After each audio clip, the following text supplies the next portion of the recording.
Good morning, good afternoon, everyone. Welcome to today's event. While we're waiting for other participants to join us, we encourage you to introduce yourself in the chat box. Please feel free to type your name, your organization, and where you're joining us from today. Thank you.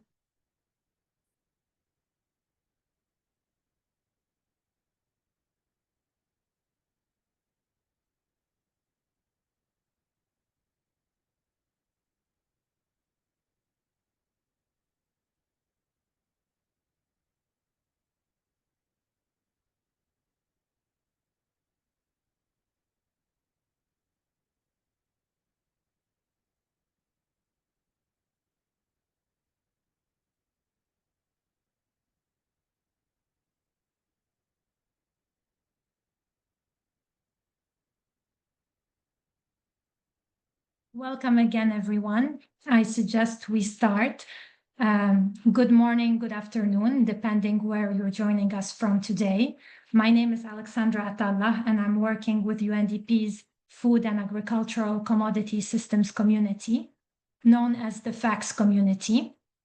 Today's event on sustainable cocoa pathways is organized under the GEF7 World Bank-led Food Systems Land Use and Restoration Impact Program, and will be delivered together with Conservation International through the Good Growth Partnership.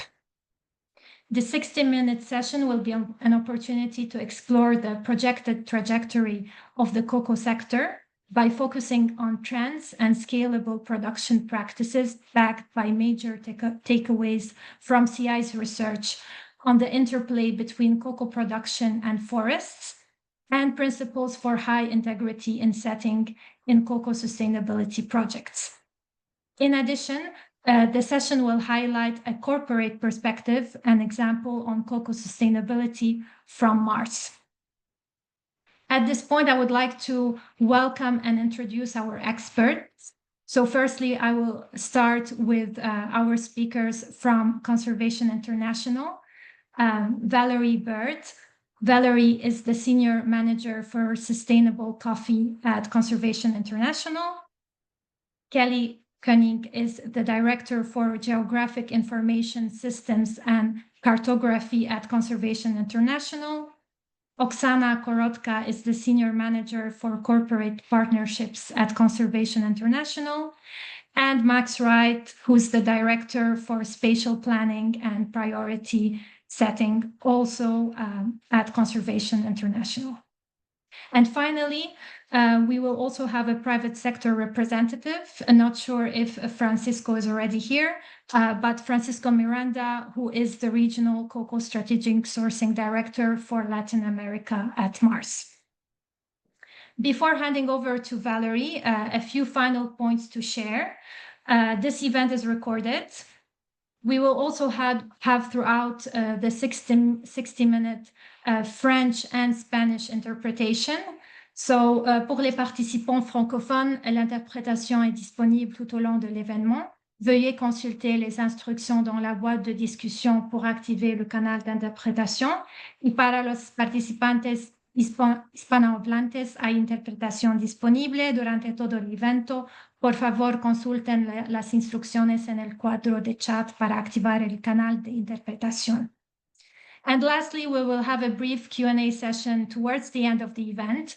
If you have any questions during the various presentations, please feel free to drop your questions in the chat box. We are mindful that the event is only 1 hour, so we will make our best to address the unanswered questions after the session. And with this, I would like to thank you all again for joining us today, and over to you, Valerie.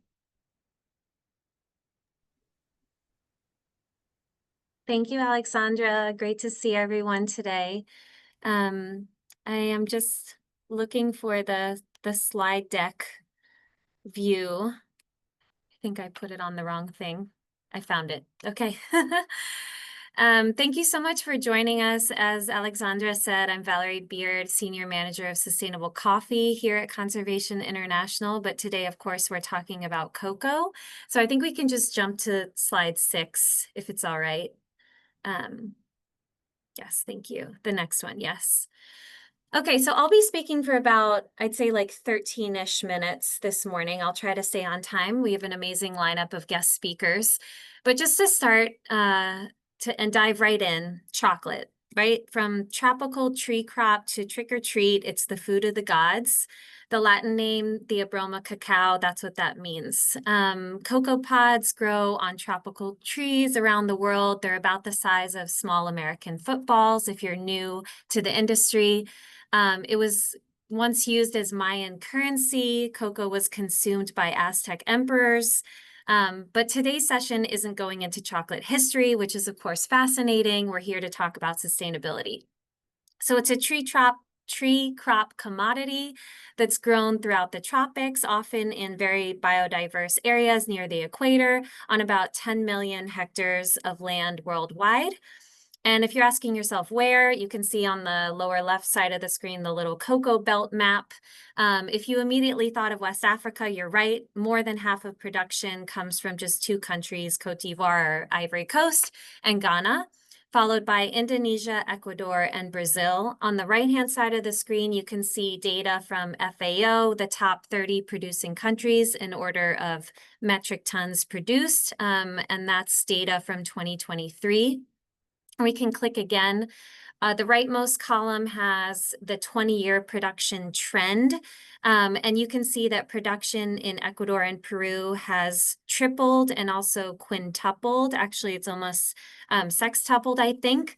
And both of the nations produce very, very high volumes, more than 100,000 tons each in 2023, but I'll touch on Latin America's importance in just a bit. So I think there's one more click for the little those two countries that I mentioned, and then we can go to the next slide. The biggest challenges that face sustainable cocoa production are really as follows, and it'll be coming up in just a second. Firstly, cocoa production causes 2 to 3% of the world's deforestation. In West Africa, cocoa caused 1/3 of forest loss over the past few decades. Cocoa producing countries are becoming warmer and drier, and the trees really need precise humid conditions to produce quality and also a quantity of cocoa beans that we all need. Farmers often lack technical knowledge and management skills. They have limited access to credit and inputs and also extension programs. And then aging trees, decline in soil fertility, pests and diseases all affect cocoa yield. In terms of livelihoods, cocoa faces price volatility due to changes in supply and demand and also climate. Unequal gender representation, systemic poverty, lack of finance, and access to training and technology are additional hurdles. And then labor perhaps is the most well-known challenge facing cocoa. Of the 5 to 6 million cocoa farmers globally, about a quarter are children. Low wages for cocoa production may lead to child forced and/or slave labor, and working conditions can be very dangerous because of machetes that are used on farm to crack open the cocoa pods, and also fertilizers are dangerous as well. With all that said, next slide, please. We're eating more chocolate. Cocoa chocolate consumption is rising. The global chocolate market is worth 120 billion US dollars and is expected to grow 4% annually until 2030. And I'll just say, because Mars is with us today, that's a lot of M&Ms. Yeah, next slide, that's fine. For our first trend today, I suppose you could say that volatility is the new normal. Volatility in cocoa supply, volatility in price, volatility in weather at origin, volatility in politics and the governance of global societies. I have captured a few news, clippings on the slide here. Since last year, we've seen headlines about the chocolate industry melting down, about it snapping, for a chocolate bar tasting term reference there. And that's really due to low supply from extreme weather and pests and diseases like cocoa swollen shoot virus. The price of cocoa reached 13,000 US dollars a metric ton in 2024. I know many of us heard about that. Robbers were literally stealing entire containers of cocoa at origin for ransom. And as of today, cocoa is subject to tariffs in the United States. Will cocoa be exempt from them at some point? As of this article on the lower right side of the screen a few days ago, the chocolate industry buying cocoa from Cote d'Ivoire faces 15% tariffs, and 10% applies to cocoa from Ghana and Ecuador, and 50% applies to cocoa from Brazil. Next slide. You heard that deforestation is an issue in cocoa production. I just talked about that. A few years ago, Conservation International embarked on a journey into sustainable cocoa. Again, CI had worked on cocoa a bit in the 90s, and then a few years ago, thanks to the support and funding from Mars, who you'll hear from in a bit. Our work together involves CI conducting desktop-based research and analysis, and wanted to really understand cocoa-related deforestation risks in 12 countries that you see listed on the screen. We provided high-level recommendations to inform supplier engagement, sourcing risk assessments, development partners, governments, or others, and developed 12 public versions of the reports that you can see if you download via the QR on the screen. So please go ahead and go there. Next slide. This is my most dense slide, so I'll try to do it a little bit in chunks. Sector-wide sustainability opportunities across cocoa sourcing origins that we're pulling from those 12 public reports. I grouped them into 4 main themes that I'll go through one at a time. And we'll start with production data. So we know that areas producing cocoa expanded in more than half of the countries, and that's again from the briefs. But generally speaking, cocoa production data is inadequate. Many countries we assessed lacked national production data and relied on Food and Agriculture Organization, FAO data instead. A note here also that FAO data many times differs from data from the International Cocoa Organization, ICCO, a source of production statistics for the industry. The country briefs were conducted during the pandemic and came out around 2023, 2024. And at that time, some nations had no national cocoa statistics, including Cameroon, or a lack of recent statistics and a lack of spatially explicit production data, such as Nigeria. I understand that that may now have changed, largely in thanks to EUDR, which my colleague Kelly will talk about in a few slides.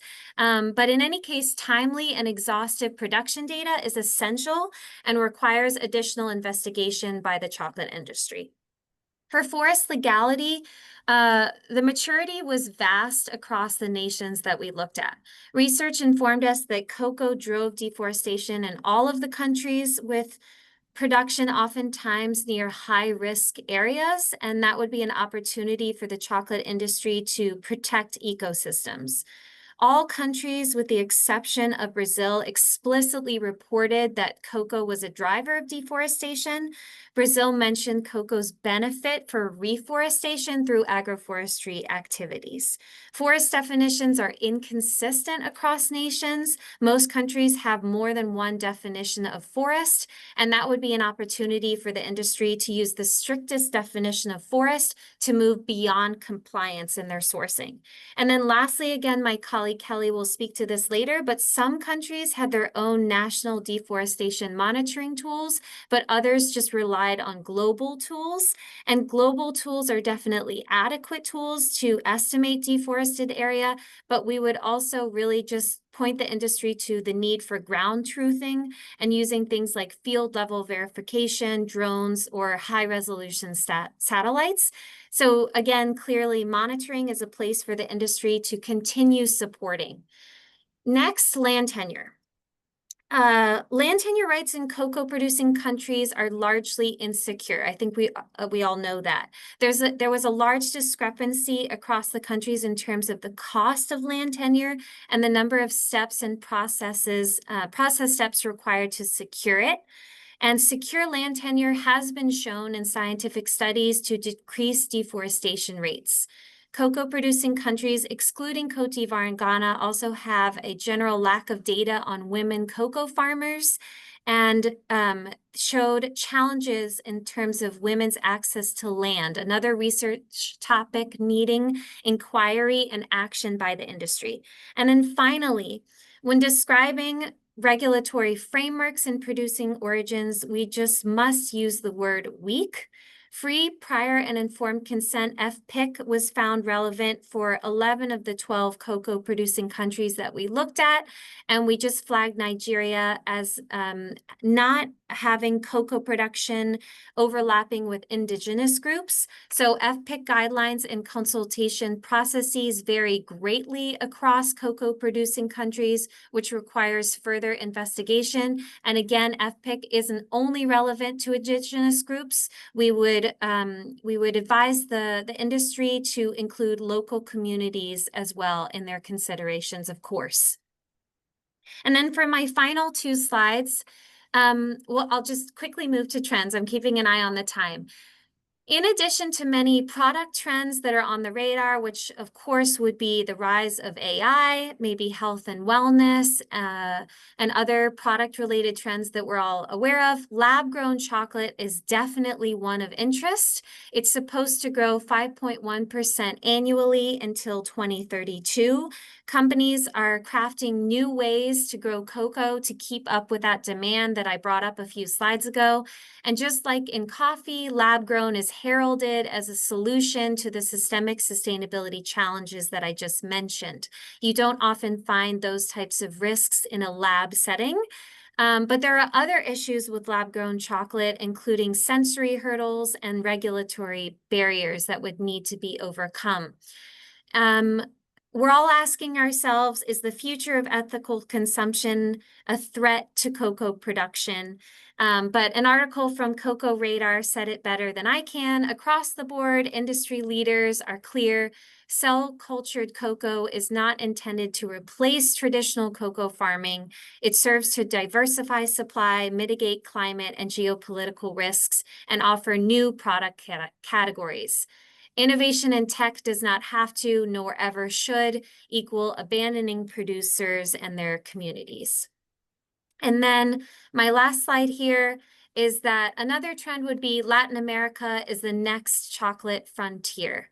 Ecuador is often heralded as the poster child for our next frontier. You can see on the screen in the past 20 years, hectares growing cocoa have nearly doubled and production has tripled.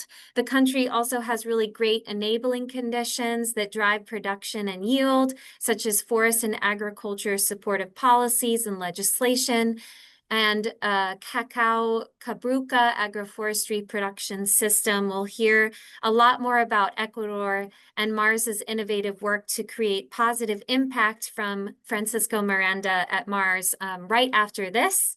And then my final slide in conclusion is I know you joined today's webinar to hear trends and also the trajectory of forest-friendly cocoa. So just to sum up, we discussed the importance of origin governance and pre-competitive collaboration and action. That would be number one. Number two, there's still a huge need for data and research about specific cocoa topics. The most pertinent ones mentioned today were national and subnational production data, and information about land tenure, statistics and access, insights into female cocoa farmers. And my colleague Kelly will go into data stewardship and GIS mapping for moving beyond compliance in a few slides. And then lastly, we discuss new frontiers of and for innovation, whether that's lab-grown chocolate that supplements on-farm improvements, or production and product ideas related to a circular economy like cocoa husk, cocoa pulp. And given that I said the next frontier is Latin America, I'd like to please pass the microphone to Mars. Thank you so much. Francisco, I'll hand it over to you. Thanks a lot, Valerie. Hello, everyone. I'm here to speak on behalf of Mars to talk a little bit about our company, how we're focusing our compliance towards good cocoa products, and how we are evolving our supply chain to adapt to the changing market that cocoa has. when we talk about cocoa, we need to acknowledge uh, the past and the history. And cocoa hasn't always been perfectly grown, and we as Mars have taken steps towards shaping the future of cocoa around industry needs, our needs. And our needs are based around having uh, good income for farmers and cacao that's safe for the environment, including inclusion of agroforestry and including no tolerance for deforestation, cocoa coming into our supply chain. The steps that we've taken into doing that have been mostly based on compliance, with us being very proud to have announced and be able to acknowledge that 100% of our cocoa in our supply chain as of 2025 is what we call responsible cocoa. Cocoa that is fully polygon mapped, making sure that there's no deforestation in our supply chain, that is fully certified, and that is fully tracked by third-party verification to ensure these facts. This is not the end goal. This is a step toward what we call thriving farmers, which is a marketplace where farmers are able to sustain themselves through cocoa production, and that the cocoa supply chain continues to evolve in a positive direction. That is our goal. It's not an easy one, and a lot of changes still need to occur in the supply chain. So I'll first touch upon compliance. Uh, Most cocoa grown in the world comes from very small plots of land, uh, and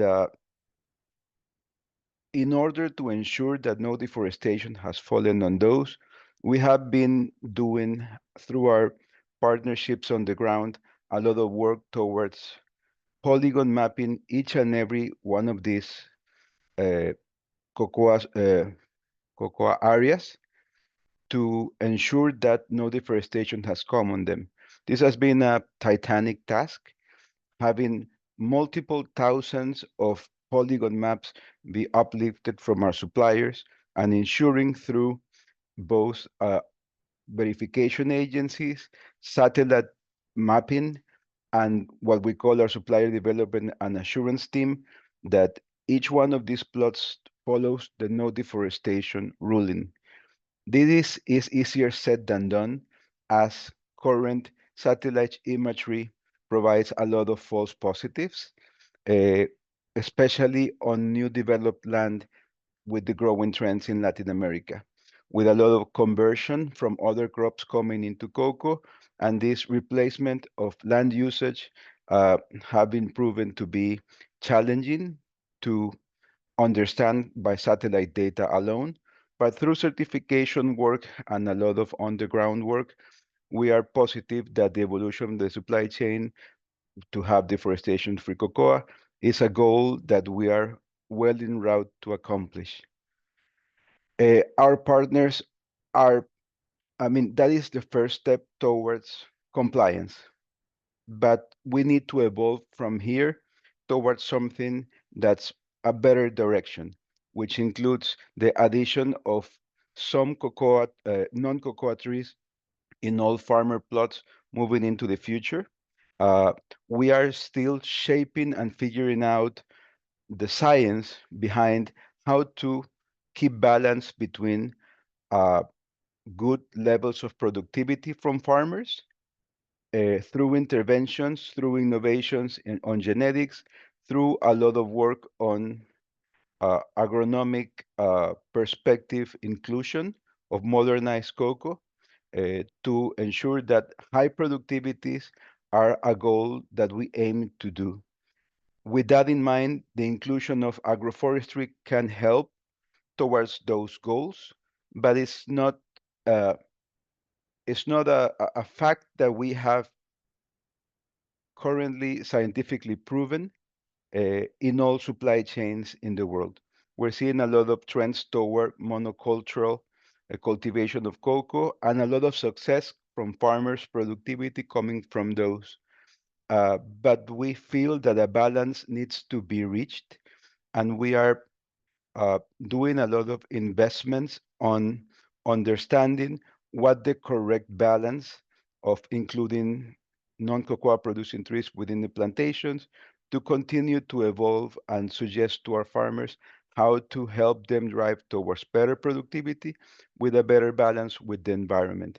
We're looking at a lot of investments in all regions towards reducing our GHG footprint as well by reducing the amount of uh, GHG generated output from fertilizers, but always balancing and improved productivity as a goal. So it's a two-goal approach that we're putting together. How have we evolved towards understanding this? We as Mars historically have not been an agronomic company. We're a chocolate maker and a pet food supply and a lot of other things that we know how to do very well. But agronomy wasn't one of our strongholds. So what we did almost a decade ago is we began research process on several areas and topics on cocoa. We internally in Mars call cocoa a orphan crop with very little investment coming behind to the evolution towards it. Understanding that, we have set together a big goal to understand agronomy for cocoa, to pass that knowledge on to farmers. We have several research sites all over the world, including in Indonesia, Brazil, uh, California, and Ecuador. We also have uh, what we are very proud to call a large-scale farm that's aimed at investigation towards cacao development called La Chola in Ecuador. This is a 600-hectare farm that we like to call our playground.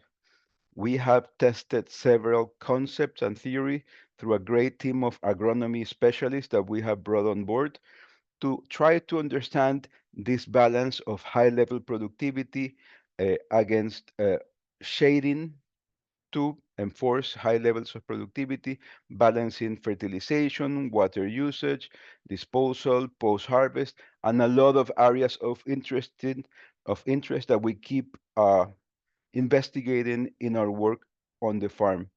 And as part of our evolution of our responsible cocoa program, we are taking a lot of these knowledges that we have found in the farm, and we're starting to deploy them through our supply chain, uh, focusing on those innovations that a lot of farmers don't fully understand, including pest and disease management, including shading, pruning of trees to ensure improved productivity, including well balance of use of fertilizers and appropriate water consumption usage to reduce the water footprint, but always with the target of improved productivity.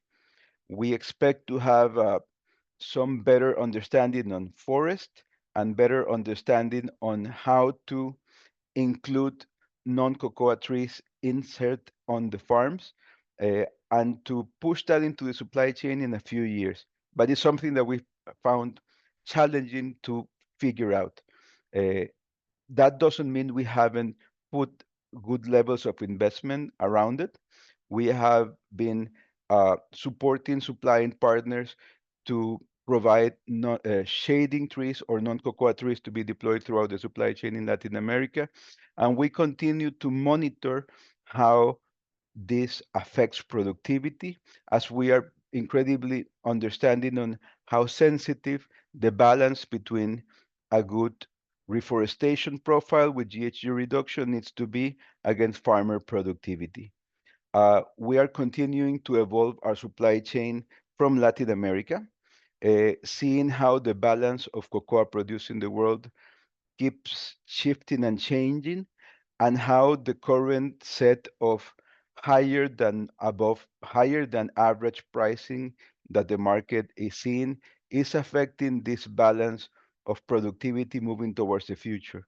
We're seeing an incredibly accelerated production cycle coming out of Latin America with great opportunities of cocoa being grown in Ecuador, Peru, Colombia, Brazil, uh, and continuing to see that trend of high prices to keep supporting this evolution of the supply chain. We're very wary of how this accelerated pace of development can impact forests, and we have very strict requirements to try to prevent any bad cocoa coming into our supply chain. But our efforts are not perfect. Our efforts are aimed at this evolution needed in the supply chain, uh, and we keep on working with a good field staff on the ground on all origins to continue to evolve and assure. We are continuing our investment through our supplying partners and through Mars local teams to continue to drive this compliance and evolution of the supply chain. And we hope to put in our 2 cents to have a better supply chain moving towards the future. Thank you so much, Francisco. It was very interesting, and I'd like to now please pass it to my colleague, Kelly. Thank you, Valerie, and thank you, Francisco. Hello, everyone. My name is Kelly Koenig. My role in the project that Valerie mentioned earlier was to do the geospatial mapping component of these reports. If we want to go to the next slide. So what you're seeing here are the top 25 producing countries globally. As Val mentioned earlier, with the majority of it being based in Cote d'Ivoire and Ghana, it's said that Cote d'Ivoire actually has more cocoa trees than forest. The countries with the blue outline are those where we did the analyses for Mars and have created a derivative briefing document that Val mentioned earlier. Next slide, please. So one of the things that we do in these reports is try to contextualize cacao in the context of its production over time, and also where possible in the context of other tree crops. In this example from Colombia, you can see we were able to take the statistical data that was provided on tree crops and to look at it to see the trends not only of cacao production throughout the country, but also how does that relate to, for example, avocado or cashew, so that you can start to understand the pressures that maybe are coming from commodities besides just cacao by itself. Next slide. Now, as I mentioned with Colombia, this was the result of statistical tables. With all of these countries, there is a wide range of what data was publicly available, which is what we wanted to use for these reports. Val mentioned earlier cacao production sometimes being different between the industry reported figures and what was available from the FAO or from national bodies. Some countries at the time that we created these did not have national reporting, and so we used what we could find in the scientific literature. That is continuing to evolve, especially with the financial support of entities such as the European Union.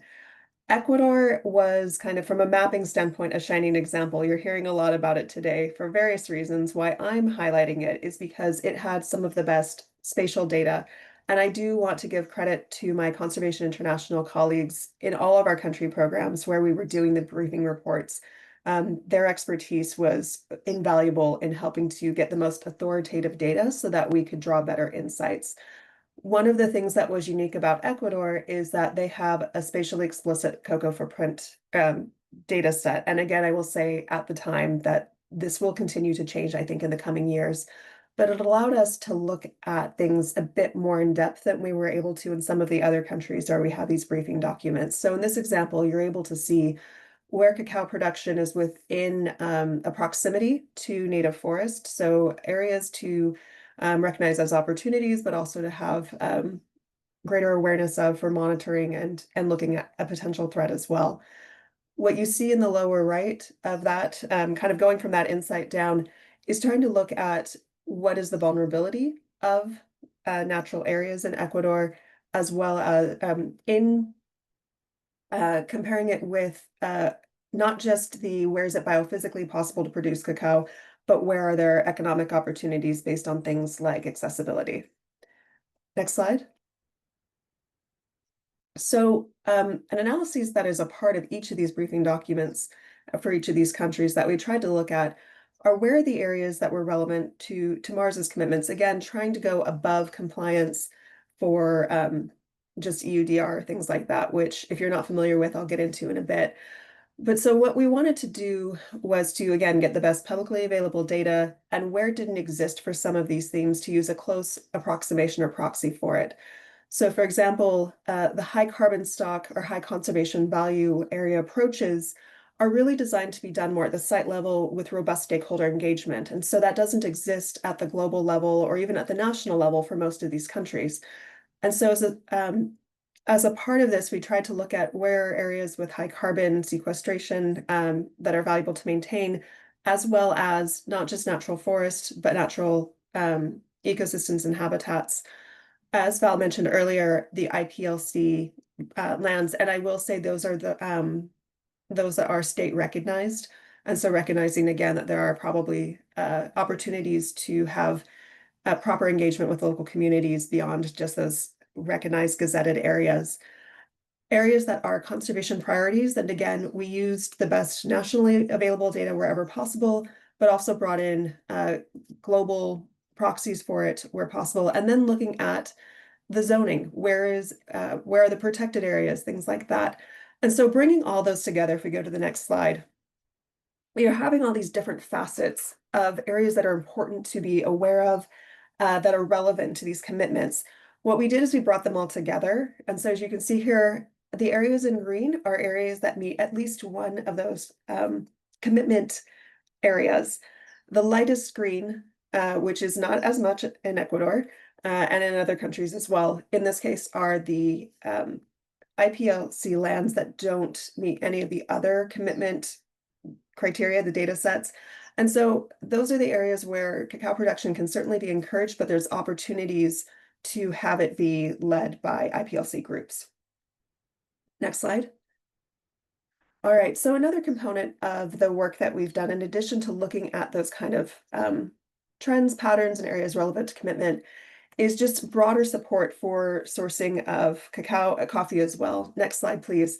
So you've heard us talk about EUDR. I imagine most of you are quite familiar with it, but again, just to highlight, it's looking at 7 commodities that are known to contribute to deforestation in the tropics, cacao being one of them, and some of these other commodities are also ingredients to it, but we're focusing on cacao today.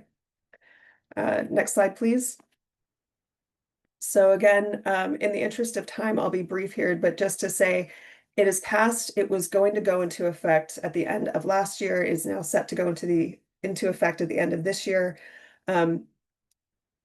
We did the reports at the time that there was a very strict definition, and it continues to evolve as a lot of legislation is in our world these days.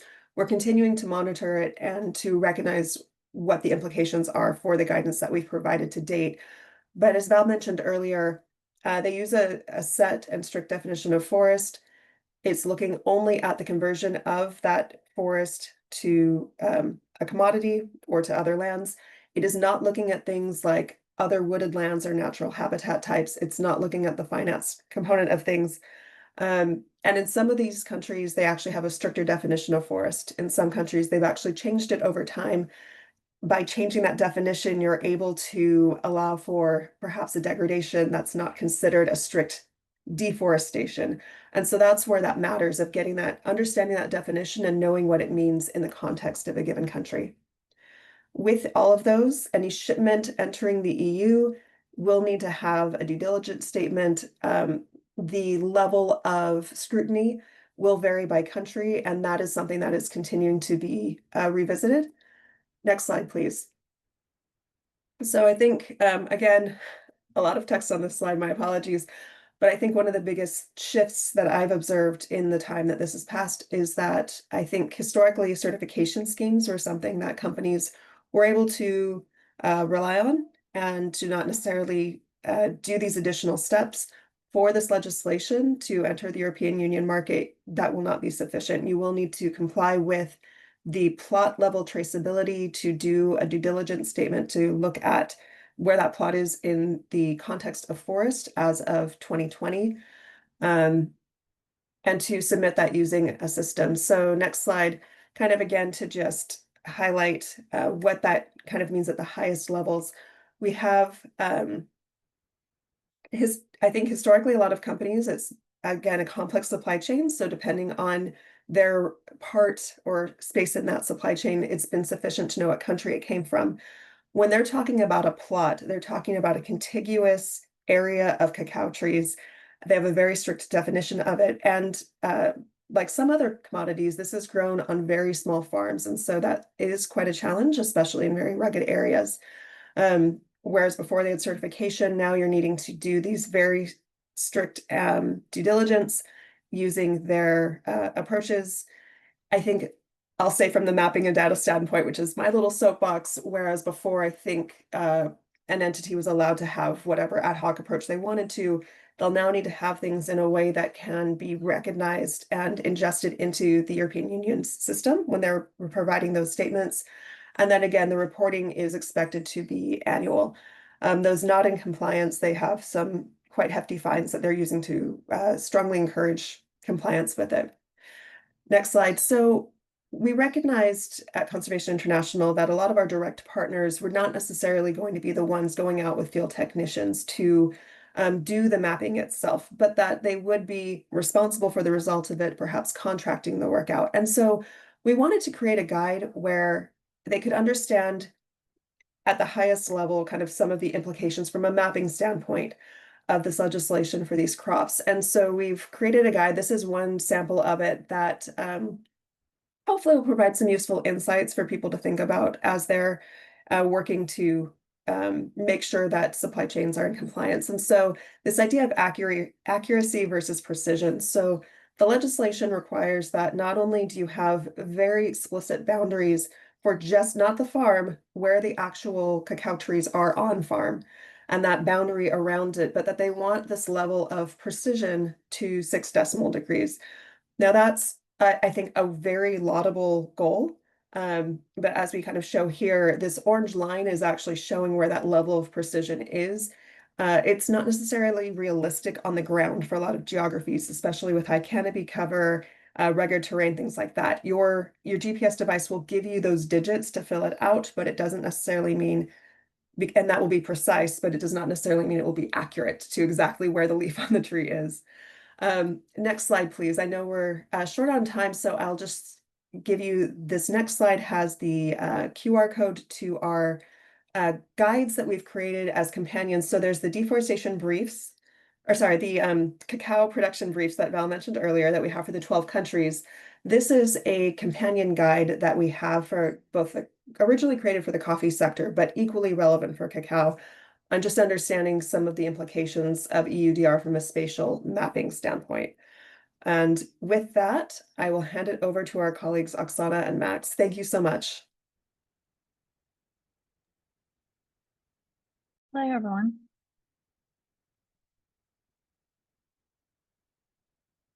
Can you hear me? I think I had an issue for about a second. All right. Waiting for our slides to come through.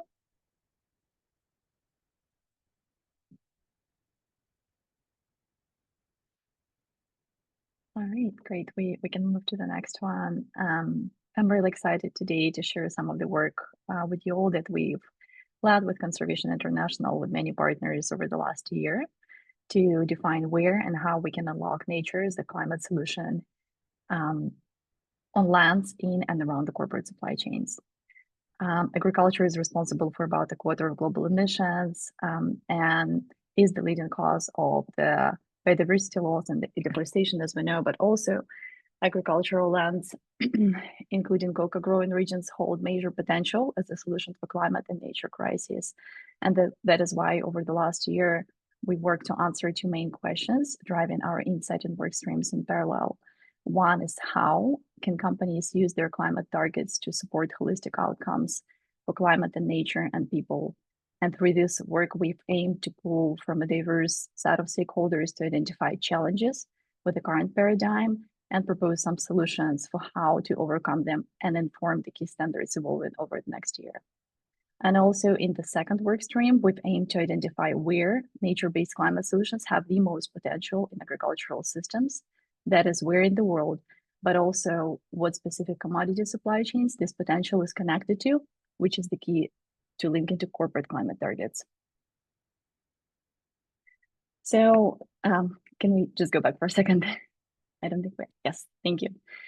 So this work aimed to achieve two outcomes. One is widely endorsed blueprint for how companies can act with high integrity today, even as the corporate standards and frameworks continue to evolve.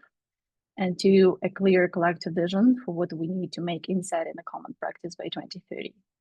And it sounds like not an easy task. So we understand this could not be achieved by one organization alone. That's why we partnered with about 100 people across 40 organizations to drive this work and to understand some of the challenges and opportunities for the current paradigm, but also establish the principles and define best practice. And finally, identify key actions required to put these principles into practice. And we're now proud that about 25 organizations who have committed to putting these principles in practice in their work are ready to launch some of those solutions. And we can move to the next slide now. Great. So to briefly touch on some definitions, this work is focused on the land sector and is not limited to the current greenhouse gas accounting boundaries set up by the Greenhouse Gas Protocol and SBTi. For this reason, we've used the term insetting rather than the scope 3 or within value chain mitigation, which have more restrictive boundaries. We define high integrity insetting as a core of what this work aims to promote. What makes it high integrity is that it delivers holistic benefits for people and nature. And we can move to the next slide. So the heart of this work that we've been doing over the last year is the set of 6 principles grouped into 3 themes. There is much more detail on each one of these in the report, but I'll offer just a quick summary here. The first theme, flag sector transformation, is about looking beyond individual companies to support the transformation of the entire forestry land use and agriculture sector. So principle 1, prioritize climate impact, asks companies to prioritize actions that have real measurable climate benefits, not just what is easiest to account for. For example, while shifting the source and region from one country with a high emissions factor to another with a low emissions factor can reduce companies' footprint on paper overnight, it often has a much less meaningful impact on the ground. And as we'll talk about shortly, this principle sometimes requires companies to invest in projects that have impacts beyond current greenhouse gas accounting boundaries. Principle 2, collaborate in the supply chain and landscape. As we know, many companies share sourcing regions and can have limited impact alone, yet reporting frameworks can push companies to focus exclusively on their slice of the pie. Working collaboratively, companies can amplify impact, share costs, and effectively address shared challenges like deforestation and land degradation. This collaboration should also extend beyond the supply chain to companies looking for carbon credits to compensate for their emissions, or governments or utilities who benefit from the practices taken in the landscape. The second theme here, just a nature positive transition, addresses the need for holistic outcomes. Principle 3, deliver shared value for people. Projects must be co-designed with producers and local communities, ensuring respect for Indigenous rights, gender equity, and fair labor practices. Equitable benefit sharing and inclusive governance are essential for long-term success of projects. To guarantee durable outcomes, projects should include producers in the project design to ensure their needs are met. And so the principle 4 is deliver positive outcomes for nature, clarifies that projects should safeguard against potential negative impacts of projects on nature and go further to offer measurable benefits for nature, including water and biodiversity. They should realize the synergies between the climate and nature outcomes, including tackling deforestation and conversion of natural ecosystems. And the finally third impact and efficiency theme here is about balancing the need for corporate claims and the burden that generating those claims can put on producers. So principle 5, credible claims, asks standards to support companies to claim climate and non-climate outcomes from actions taken on farm and at a larger landscape level. We should support the pragmatic and credible approach to accounting that incentivizes action. Without clear claims, companies will struggle to make a business case for investment. And finally, the principle 6, efficient monitoring, reporting, and verification of MRV. MRV systems should ensure robust claims while minimizing the resource burden and maximizing the value of data collected from producers and others in the supply chain. And data collection should support the goals and needs of producers in local communities, and they should be fairly compensated for their effort. So those are the principles, and we can move to the next slide. And I know we are short on time, so I'm going to just briefly provide an example of some of the challenges with the current paradigm. As we know, there are several types of nature-based climate solutions that companies can support in their supply chains, from regenerative agricultural practices in the productive areas of the farm, but also companies can support actions on non-productive areas of the farm, like boundary planting, windbreaks, living fences, reforestation. And also we know that the companies can support actions off-farm, which support the resilience of the ecological and farming systems. This could include reforestation for watershed health or biodiversity corridors. These actions could be in the broader landscape or in another farm. But there are several greenhouse gas accounting challenges that often prevent companies from supporting these activities. And if we want to click, the first challenge we're all familiar with is traceability. As we know, companies often have limited traceability due to fragmentation and how dynamic the supply chains are. We can click and see the next challenge being attribution challenge. Attribution challenge is about companies being disincentivized to invest in regenerative agriculture across the whole farm due to the challenges of attributing carbon across multiple crops. And then the next challenge is a location challenge, where the companies who buy one co-product from a crop are similarly disincentivized to invest in a whole farm action. For example, if I buy a soy oil and someone else is buying soy meal, I can only claim the scope 3 outcomes allocated to the oil, even though I fund the project across the farm. And then there is also a proximity challenge. That is the last one.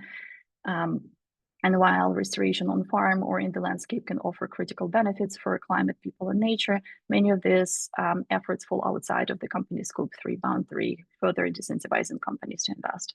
So the report that we worked on clarifies how these 4 boundaries limit the action for protection and restoration on farm and within the landscape that is critical, and highlights the disconnect between what the most average people would see as the within value chain versus what actually counts toward the company's supply chain scope 3 footprint. And this is particularly relevant now that some of the standards are evolving, and there is a space to advocate with the revision of SBTi net zero standard for some of the new tools being introduced, like indirect mitigation. And maybe just 1 second for the next slide. So finally, I want to kind of show the graphic from the report that brings this all together. One of the key challenges we are aiming to address is that the current greenhouse gas accounting boundaries limit the action in the land sector, and the collection of the activities we call insetting are not clearly within the boundary of scope 3 footprint, and there are very little incentives. So we're advocating for the creation of clearly defined category of near value chain action with clear and strong incentives. And we've included it as a subset of beyond value chain mitigation here, but also could be covered by SBTi's indirect mitigation. And the second, this work we're advocating for, I'm sorry, just a second. We're basically advocating for broadening the view and consider the other critical interconnected areas of the impact for climate adaptation, nature, and people. And we're keen to support the integration of the interconnected impacts in holistic climate strategies. I know this chart is a lot. If you want to click a couple more times, we'll see what I just talked about, the boundary expansion. And I think this wraps up the principles, and I'm happy to pass it on to Max Wright, who was instrumental to leading our global analysis work for mapping the insetting potential.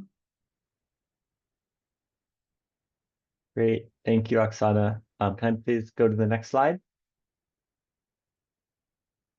First, the graphics, one more. All right, so Oksana outlined kind of the how we're thinking about insetting, how we're integrating nature and production. But then a big question becomes where are these natural climate solutions, and where can they be applied within the agricultural systems? Agriculture, it accounts for nearly 50% of our land area, 25% of global emissions, and provides livelihoods for almost a third of humanity, and obviously underpins the food and fiber needs for society as a whole. Agriculture also has a significant potential to, to reduce and remove greenhouse gases through natural climate solutions. And increasingly, companies are seeking to address to reducing their impacts within their footprint. But a big question is where are those impacts, and which commodities can they invest in from an insetting perspective? And so Conservation International, in partnership with Climate Focus, went ahead to try to map these commodities and natural climate solutions at the global level to provide that high level overview. We can go to the next slide, please. So here on this slide, you'll see there's a little QR code that actually will bring you to the Power BI dashboard where you can explore all the results for this exercise, but I've also highlighted some of the results for cacao here. Just from our perspective, to go through that process, we started by prioritizing a list of 20 commodities, and that prioritization was based on their impact, their relevance to international trade and consumption, and whether or not data was available for those commodities.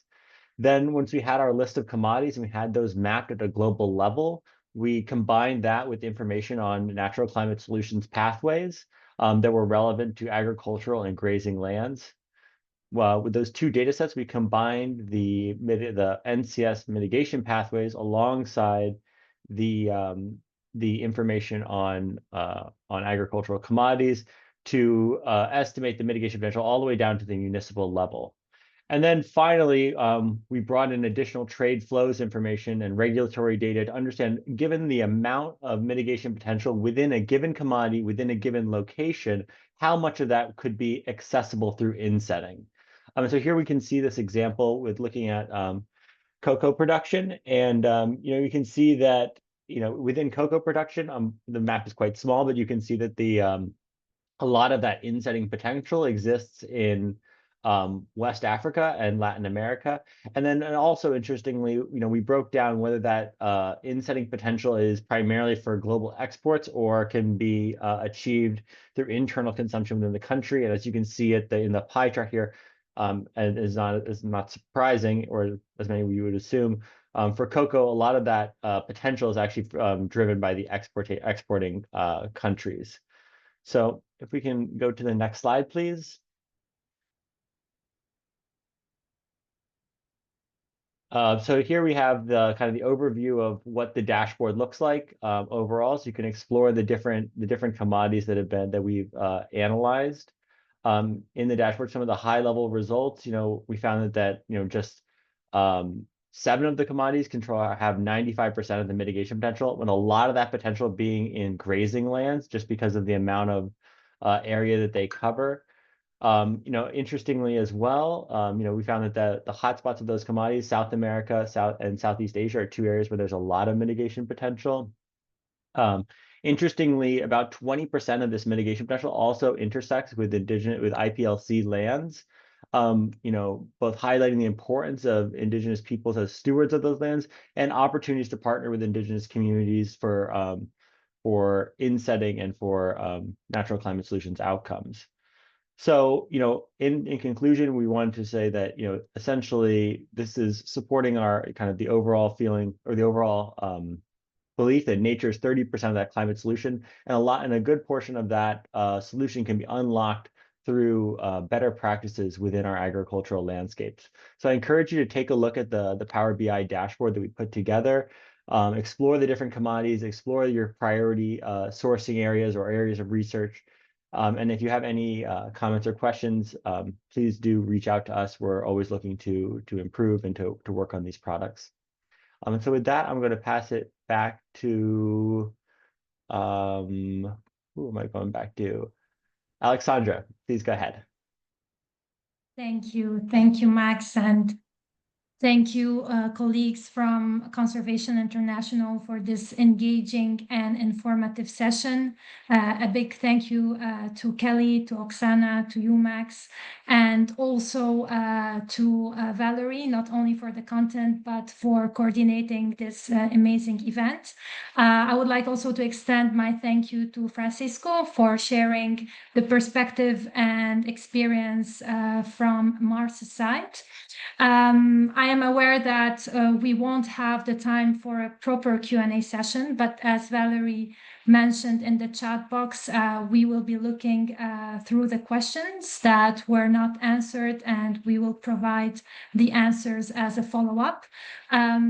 You will also receive the various materials, links, handouts, and also the recording in an email, which will be sent within a week time from the end of this event.